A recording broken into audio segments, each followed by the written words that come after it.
دارالاحناف لوی دینی مدرسې مؤسس دی. د دې بعد یاد مدرسې په تړاو باندې ځینې پوښتنې ولرو. نو موږ سره پات شي. السلام علیکم شیخ محترم، جوړ خیر. وعلیکم السلام، مننه، الله خوشحاله کور ودان. راځو مستقیما اصل موضوع ته. په دې تړاو راته وغږیږه چې یاد مدرسه څومره وخت کېږي چې جوړه شوې ده او کوم کال تاسیس شوې ده؟ د مدرسې د تاسیس په اړه باندې ولکه مشخص تاریخ مې ذهن کې وي او تقریبا وخت ډېر کېږي الحمدلله چې دا کوم 1995 د تاسیس کال دی او د هغې وخت نه چې دی د مدرسې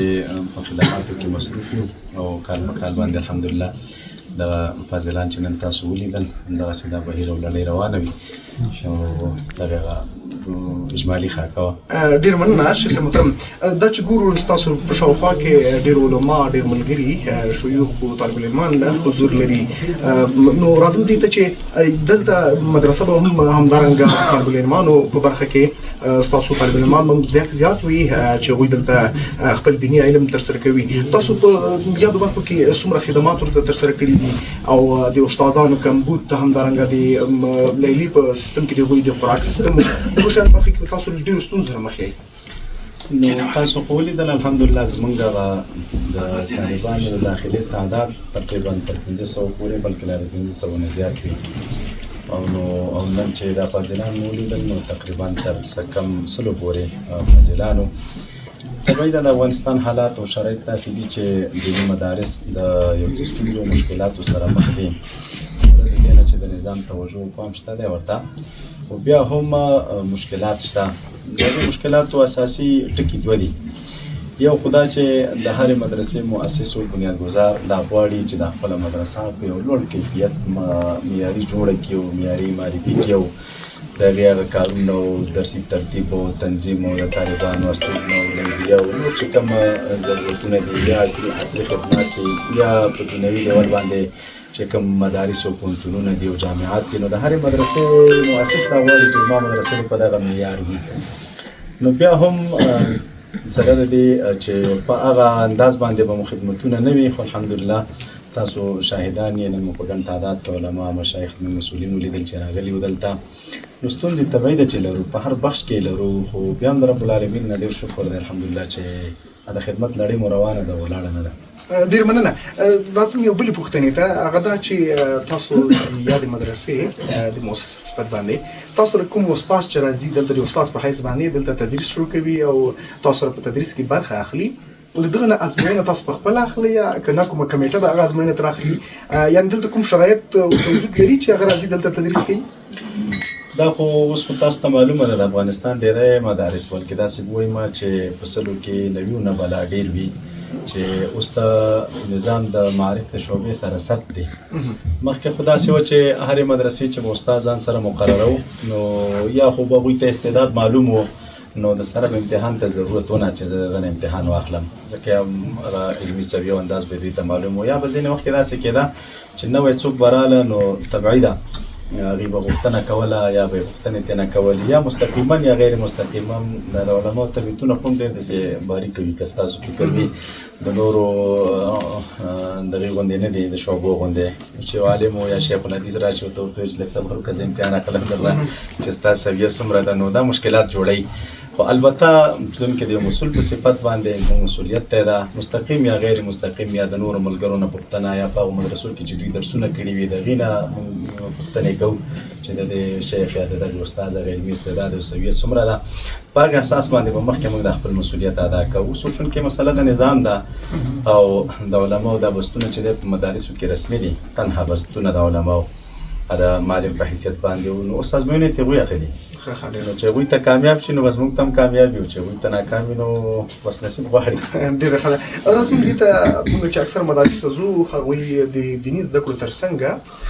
عصري زده کړو پروګرامونه هم په مدارسو کې برابر کړي دي، که هغه د کمپیوټر سیستمونه دي، که هغه د ژبو په برخه کې دي، که هغه د هنرونو په برخه کې دي، مثلا خطاطي ده یا نور کوم هنر وي چې هغه د طالب العلمانو سره مناسبت لري دغسې پروګرامونه ورته جوړوي. تاسو په مدرسه کې دغسې پروګرامونه لرئ او که په راتلونکي کې د هغو نیت لرئ چې جوړې کړئ؟ پروګرامونه خو شته الحمدلله، ترتیبونه مو شته دی، خو اما زه چې سره کوم غواړم هغه شی نه شته. تاسو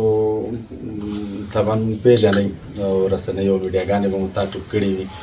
زه خپله د دغې بخش سره ډېره علاقه لرم، د ژبو سره، د نړیوال خدمت سره، د کمپیوټر سره، عصري علومو سره، یعنې خپل ذوق مې دا دی او دا غواړم او وخته مې هم پکې طلباو ته مې دا کوشش وي چې زه دا ترتیب ورته برابر کړم او لوی چونکې هلته مدرسه کې که ستاسو خیال وي زمونږ دا اتاقونه کم داسې یو مشخص ځای چې هغوی لپاره طبیعي ده. اوس خو زموږ خونې داسې دي د ځای د کمښت د وجې نه کومه خونه کې چې طالبان اوسېږي نو هغه د استاد درسګاه ده او اصول معیاري دا شی نه وي، باید د طالب دا ستوګنې خونه بېله وي او درسګاه بېله وي. په دغه اعتبار باندې چې د عصري علومو شیان موږ او تاسې راوړو، مثلا نوې اداره کې کمپیوټر یې راوړې، میزونه راوړې د طالبانو د زده کړې لپاره، نو دغسې ځای تر څو موږ نه لرو چې هغه خونه پرې موږ مصروفه کړې وای. اوس به تاسو بره کتلي وي دا کوم نوی تعمیر چې موږ جوړ کړی هغه حال چې دی، نو دا حال مو مکمل هم دې لپاره پرېښی دی انشاءالله یو خوندوره داسې ډېره جالبه او معیاري مکتبه به پکې جوړوم چې په عصري وسایلو باندې هم سمبال وي، پرې کتابونه هم سمبال وي. زه خپله د طلباو ته چې کله تخصص درس مې برابر کړی نو هغې کې هم زما کوشش دی چې په دې معیاري لحاظ باندې